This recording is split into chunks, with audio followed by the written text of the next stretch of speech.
शासनाचा लाखो रुपयाचा निधी खर्च करून यावल तालुक्यातील किनगाव बुद्रुक येथे अंगणवाडी केंद्राच्या इमारती बांधण्यात आल्या आहेत.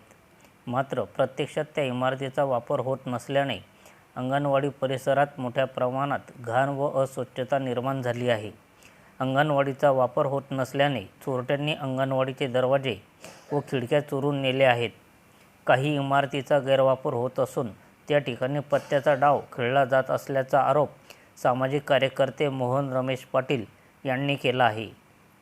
या प्रकरणाची संबंधित अधिकाऱ्यांनी चौकशी करून अंगणवाडी इमारतीची तात्काळ स्वच्छता करून अंगणवाडी इमारतीला दरवाजे व खिडक्या बसवून त्या तात्काळ सुरू करण्यात याव्यात अशी मागणी हिंदवी स्वराज्य सेनेचे जिल्हाध्यक्ष मोहन रमेश पाटील व अफजल सुभान तडवी यांनी केली आहे. संघर्ष माझा न्यूजकरिता जीवन चौधरीसह मी सुनील आराक भुसावळ. नमस्कार, मी मोहन पाटील, हिंदवी स्वराज्य सेना जळगाव जिल्हाध्यक्ष आणि श्रीमंत योगी छत्रपती शिवाजी महाराज स्मारक कृती समिती अध्यक्ष. आमच्या किनगाव बुद्रुक या गावामध्ये 2-3 वर्षापूर्वी किंवा 4 वर्षापूर्वी काही अंगणवाड्यांचे बांधकाम झाले. त्यामध्ये खूप गैरप्रकार चालू आहेत. अंगणवाड्या बंद आहेत. विद्यार्थी बसायला जात नाही कारण की त्यांचे लोकेशन चुकीचे आहे असं बघितल्यानंतर निदर्शनास येतं.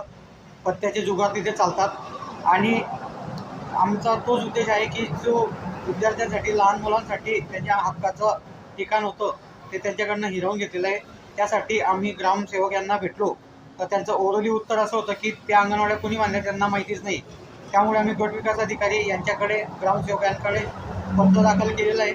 आम्ही माहिती मागवतोय आणि त्यांची सखोल चौकशी करून योग्य ती कारवाई करण्यात यावी आणि त्या अंगणवाड्या व्यवस्थित दुरुस्त करून लवकरात लवकर चालू करण्यात यावं अशी आमची विनंती आहे गावकऱ्यांच्या वतीने.